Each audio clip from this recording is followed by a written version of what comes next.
Assalamualaikum warahmatullahi wabarakatuh.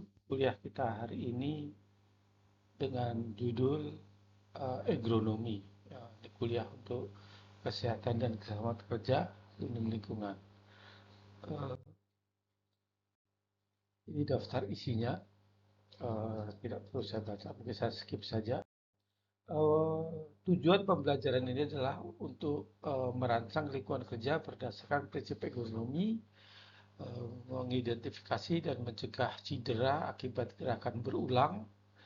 Yang ketiga, menjelaskan bagaimana ergonomi dapat meningkatkan efisiensi dan kenyamanan kerja.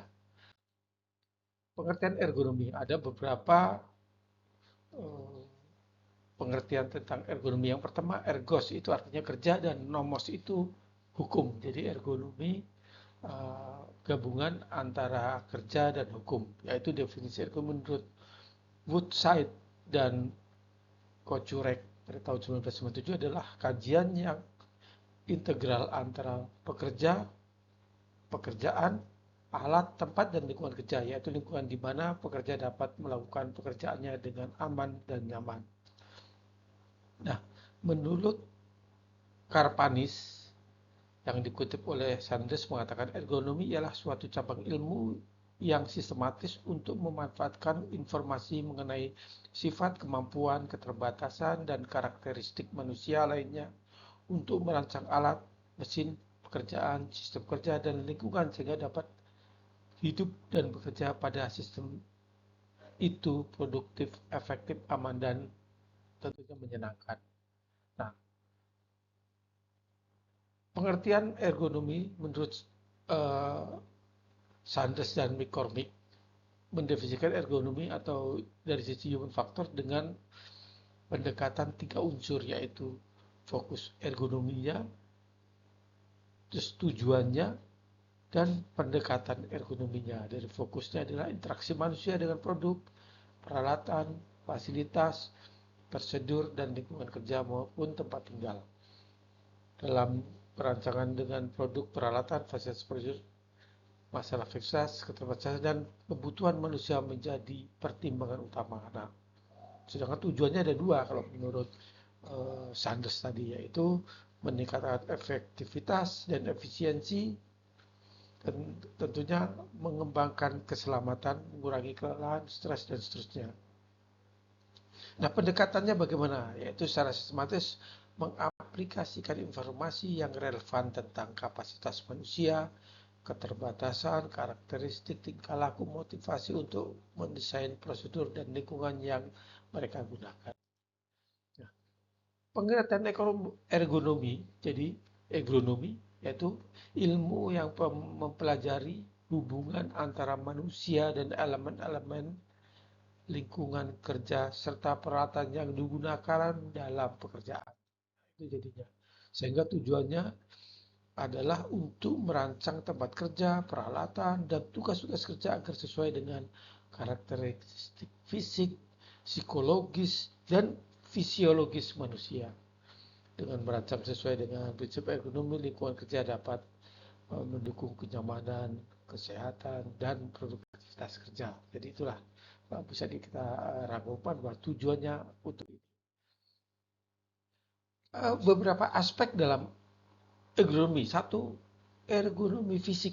Oh, jadi ada ergonomi fisik, ada ergonomi kognitif, ada ergonomi organisasi. Nah, ergonomi fisik seperti apa? Mempelajari interaksi antara dimensi tubuh manusia dan elemen fisik lingkungan kerja seperti posisi duduk, ketinggian meja, dan alat kerja yang sesuai. Nah, ini disebut dengan ergonomi fisik.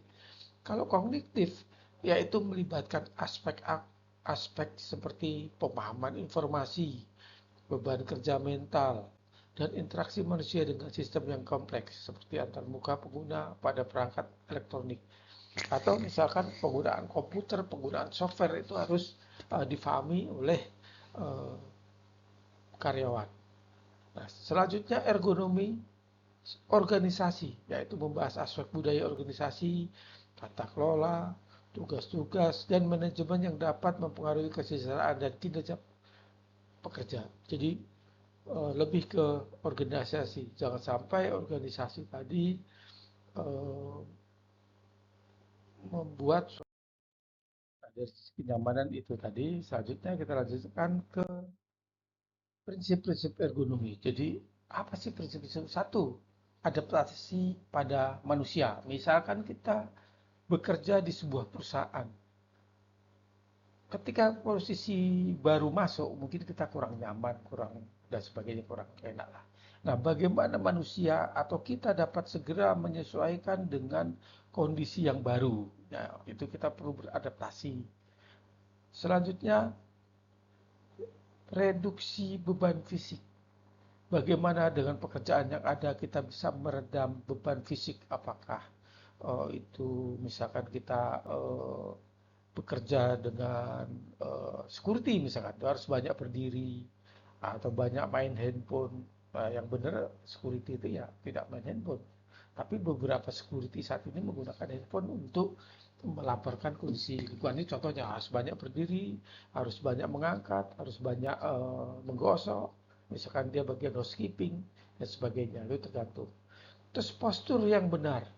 Jadi ketika kita bekerja, mengangkat harus postur dengan posisi yang seergonomi mungkin. Karena kesalahan posisi akan mengakibatkan uh, uh, kondisi sakit atau tidak nyaman dalam tubuh. Selanjutnya, pengaturan alat dan peralatan. Letakkan alat-alat dengan baik, dengan sesuai dengan kebutuhan, dengan sesuai dengan posisi pekerja kita. Dan mungkin pencahayaan yang memadai itu sangat penting. Mungkin untuk satu saat, sesaat cahaya kurang dari ruangan kita itu tidak suatu masalah. Tetapi akan jadi masalah ketika nanti menjadi jangka panjang. Ventilasi atau sirkulasi udara itu perlu diperhatikan. Untuk jangka panjang, ingat selalu jangka panjang. Aksesibilitas dan keamanan bekerja harus dalam kursi nyaman, jangan takut ada tertekan dan sebagainya. Desain misalkan kursi yang nyaman, meja yang sesuai, peralatan kerja yang sesuai dengan kondisi kita. Gunakan alat bila menjadi apa itu kondisi cedera jangka panjang. Terus variasi dan gerakan, jadi jangan monoton, itu akan sangat mempengaruhi kondisi fisik kita. Kadang harus latihan gerakan, atur gerakan olahraga sebelum memulai, dan pemahaman terhadap tugas itu penting sekali. Jadi ketika kita memberi tugas atau kita mendapat tugas harus pasti jelas. Kalau tidak jelas, apa tadi disuruhnya? Nah, itu juga ragu-ragu itu juga sangat mempengaruhi. Selanjutnya, perlu dilakukan pelatihan dan edukasi. Jadi ketika kita nggak paham ya minta pelatihan dan sebagainya. Apa akibat ketika bekerja dengan gerakan berulang atau disebut dengan repetitive strain injury (RSI). RSI. Ada istilahnya tendinitis, yaitu peradangan pada tendon yang dapat terjadi karena gerakan berulang atau beban berlebih pada tendon. Contohnya tennis elbow, yaitu yang merupakan peradangan pada tendon di bagian siku luar. Jadi kalau kebanyakan ngetik, kebanyakan menggunakan komputer pun kadang di sini bisa luka. Selanjutnya terdapat istilah carpal tunnel syndrome, gangguan pada syaraf median pergelangan tangan yang disebabkan oleh tekanan pada syaraf akibat posisi tangan yang tidak alami atau penggunaan yang berlebihan. Ada trigger finger, ada tenosinovitas, ada epicondylitis, ada de Quervain's tenosinovitis, istilahnya agak sedikit, ini bahasa Latin ini ya. Ada bursitis. Nah, bursitis itu peradangan pada bursa, yaitu kantung cairan di antara tendon dan tulang yang dapat terjadi akibat gesekan tulang dan seterusnya. Nah, ini akan terjadi ketika gerakan berulang itu ada beberapa sindrom. Nah, ini salah satunya. Silahkan dipahami ada beberapa jenisnya tadi. Nah, bagaimana ergonomi atau langkah-langkah yang perlu dilakukan ketika kita bekerja, bagaimana mencegah semuanya itu. Yang pertama, postur kerja yang benar. Jadi kita harus menjaga postur bekerja yang benar. Mengatur ketinggian dan posisi kursi, misalkan itu pakai kursi. Menggunakan alat bantu yang ergonomis, misalkan mengelas, pastikan gunakan alat untuk proteksi mata atau proteksi masker atau sarung tangan atau sepatu dan sebagainya. Gunakan antarmuka penggunaan intuitif. Artinya apa? Contohnya kita menggunakan perangkat lunak yang baru. Pastikan user friendly. Jadi jangan menggunakan software orang nggak di training. Saya pastikan semua software yang baru dipasang kalau tidak melatih orangnya itu tidak akan bisa digunakan. Itu jadi barang tua atau jadi barang antik yang nggak pernah disentuh. Selanjutnya pengurangan gerakan berulang. Ya hindari pengurangan gerakan berulang lah. Permasalahannya kerjaannya terus berulang ya pada saat butuh peregangan dan sebagainya. Mungkin seperti itu ya kita kurangi. Terus gunakan pencahayaan yang memadai. Jadi cahaya itu ada ukurannya berapa lumens atau berapa flux. Tergantung dengan kondisi misalkan perkantoran, rumah sakit, kerja di mall, pekerja di pabrik itu nilainya berbeda-beda. Itu standarnya ada di SNI. Selanjutnya ventilasi. Udara harus yang nyaman. Ketika saya pernah bekerja di sebuah perusahaan lokasinya di basement, itu kita jarang dapat udara, bahkan siang nggak tahu siang, malam tidak tahu malam, hujan tidak tahu hujan. Kita sesekali harus keluar mencari udara segar. Meskipun menurut aturan gedung itu sudah mencukupi udara dari luar, tapi kita tetap harus membutuhkan udara dari luar. Juga tentunya istirahat yang cukup. Jangan sampai rumah main TikTok, main game, tahu-tahu sudah bekerja lagi, bangun kesiangan, tidak nyaman dan seterusnya. Organisasi tempat kerja juga perlu dibangun yang lebih humanitatif, lebih memanusiakan orang dan perlu adanya suatu pelatihan atau pendidikan kepada para pekerjanya dan tentunya pengurangan beban mental. Pengurangan beban mental ini ya bisa main adanya touring, mancing atau mungkin gathering. Selanjutnya ini detail tentang kenyamanan, bagaimana tubuh ini mengalami ketidaknyamanan digambarkan dalam body area discomfort atau BAD bagi tubuh tersebut antara lain. Nah, misalkan leher, ini leher sangat signifikan sekali. Kalau saya pribadi kadang pundak atau bahu ketika saya harus mengetik dalam kondisi konsentrasi tinggi itu saya selalu mengalami di pundak atau bahu, lengan atas, siku, lengan dan seterusnya. Ini beberapa titik-titik yang mengganggu kenyamanan. Nah, sistem manusia dengan mesin. Kalau kita bekerja dengan mesin atau dengan sistem yang kita hadapi adalah mesin, makanya mesin itu berjalan otomatis. Kita harus melayaninya. Nah, itu perlu konsentrasi khusus. Itu biasanya bekerja di pabrik-pabrik. Ketika alat itu miss satu, itu bisa lewat. Nah, ini detailnya bisa Anda pelajari sendiri. Ini contohnya kita menghadapi mesin, sensor semua bekerja, controlling dan sebagainya, kita harus konsentrasi tinggi. Misalnya kita dengan beko bisa bekerja dengan alat eskavator atau dan sebagainya, itu bisa kita wajib konsentrasi. Sistem mesin manusia ini juga sama, hubungan mesin manusia dikelompokkan menjadi sistem manual, sistem mekanik, sistem otomatis dan sebagainya. Ini ilustrasinya kita bekerja tidak pernah bisa memilih lokasinya. Ini ketika dia meleng, ini bisa lewat ini berapa lantai. Nah, ini juga perlu diperhatikan. Alat bantu kerjanya harus memastikan ini ketika dia jatuh ini masih bekerja alat pelindung. Sistem manusia mesin itu gambar bercontoh kontrol manual tuasnya. Ini seperti ini ya, ada yang naik, turun, kiri, kanan atau putar. Ini perlu penguasaan yang sangat mahir sekali. Kadang ketika terjadi error, misalkan ada kontrol panel mengalami kerusakan, kita harus paham mengendalikan alat-alat ini. Ada istilah antropometri, yaitu dalam proses produksi terjadi interaksi manusia dengan mesin.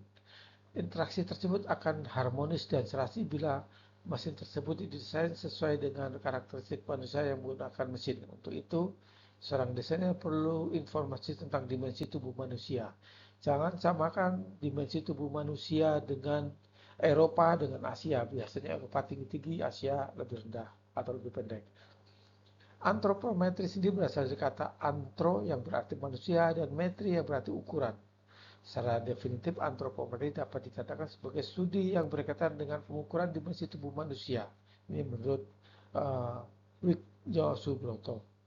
Menurut Hughes, mendefinisikan antropometri sebagai ilmu mengukur dan mengoleksi data karakteristik fisik dan aplikasinya untuk desain dan evaluasi sistem, peralatan, produksi, manufaktur, fleksibilitas, dan lingkungan manusia. Kalau misalkan yang umum adalah mobil. Mobil itu yang paling umum lagi adalah sopirnya. Sopirnya itu biasanya posisi setirnya bisa diatur, posisi jok sopirnya bisa dinaik turunkan, maju mundurkan. Nah, ini disesuaikan dengan tubuh kita. Nah, ini contoh yang paling sederhana. Faktor yang mempengaruhi ukuran tubuh manusia yaitu ya tentunya ini rasnya itu juga sangat berpengaruh, meskipun saat ini orang Indonesia juga posturnya sudah mulai tinggi besar. Kayak seperti saya ini tinggi besar, sangat tinggi besar. Di ukuran masa itu untuk anak-anak sekarang saya sudah sangat mungil sekali ukuran tubuh saya.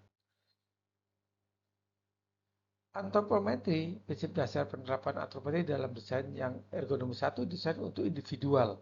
Jadi untuk satu orang disetting untuk ini untuk si A, si B, si C, pembalap misalkan, itu pasti individual. Tapi untuk desain untuk rata-rata manusia, tapi juga dapat di style ya, dan desain untuk individual. Antropometri dikelompokkan menjadi dua, yaitu antropometri status atau struktural dan antropometri dinamis atau fungsional. Nah, ini beberapa contoh antropometri meja kerja. Jadi kalau saya bekerja buat meja kursi untuk anak buah saya, itu tingginya mereka akan setting disesuai tinggi badan dia. Jadi ketika digunakan oleh A, si B pasti nggak sama. Sehingga tukangnya lah yang harus membuat alat ini ketinggiannya dan sebagainya. Ini biasanya kalau saya mengerjakan proyek desain kantor saya atau desain kantor pesanan, itu saya akan manggil tukang. Tukangnya akan setting mejanya sesuai dengan kebutuhan dia masing-masing. Ini harus disesuaikan. Selanjutnya antropometri untuk jangkauan kapan meja dan sebagainya diatur. Ini harus ditata. Eh, Juga kita harus memilih atau mendesain alat tangan yang ergonomis sesuai kebutuhan kita. Misalkan kita punya tang, kita punya obeng, kita punya tang pun beberapa teknisi akan menambah dengan isolasi tambahan dan sebagainya. Itu sesuai dengan kebutuhan masing-masing. Nah, mungkin secara teknis ini mendesain alat tangan yang ergonomis. Saya percepat aja, memilih dan mendesain alat tangan yang ergonomis bagaimana itu disesuaikan, misalkan memilih desain gagang yang paling nyaman untuk tubuh kita seperti apa. Kalau kita pakai obeng, memilih yang paling nyaman juga seperti sesuai dengan kebutuhan.